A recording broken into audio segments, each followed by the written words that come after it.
عندنا واحد بيلعب معانا يعني اسمه محمد ووالده كان اسمه دكتور غريب.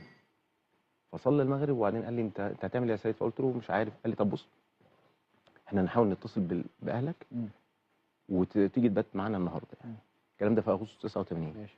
فكان بالنسبه لي منفذ رهيب جدا. انا دخلت البيت ده من 89 لحد دلوقتي ما طلعتش منه. ما طلعتش منه.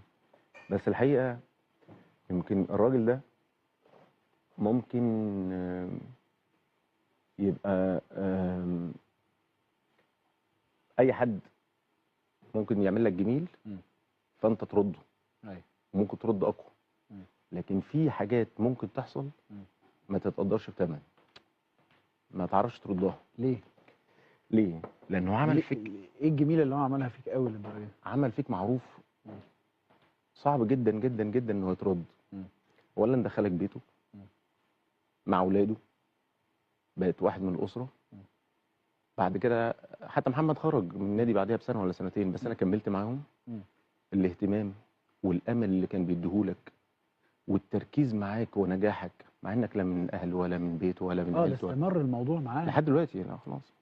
انا افتكرت ان هو دخلك البيت، بيت الاهلي يعني. لا بيته هو استمر معاك. لحد دلوقتي. حتى ابنه ما كملش وفضل هو لحد دلوقتي. وكنت تنزل من الفيوم عليهم خلاص بقى، في اجازاتي، في مشاكلي، في حواديت، في قعده البيت، في تغيير اجواء. فواحد اداك اولا، اداني معاني يعني ان ازاي المعاني الحقيقيه بقى للانسان المصري او الانسان الطيب جدا يعني. ان انت ممكن تبقى عايز تحقق حاجه مش شرط لحد من القريبين منك. ايوه. 2، ان هو علمك يعني ايه مساعده الناس او مساعده المحتاج او مساعده شخص ممكن اساسا ما تعرفوش خالص يعني.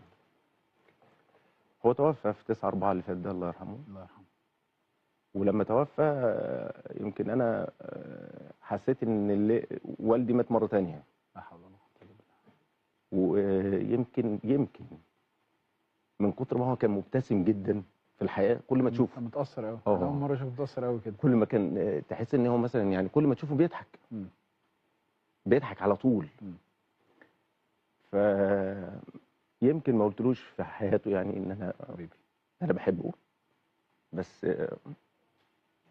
يوم ما هروح عند ربنا هقول له الراجل ده انا جزء من ميزان حسناته.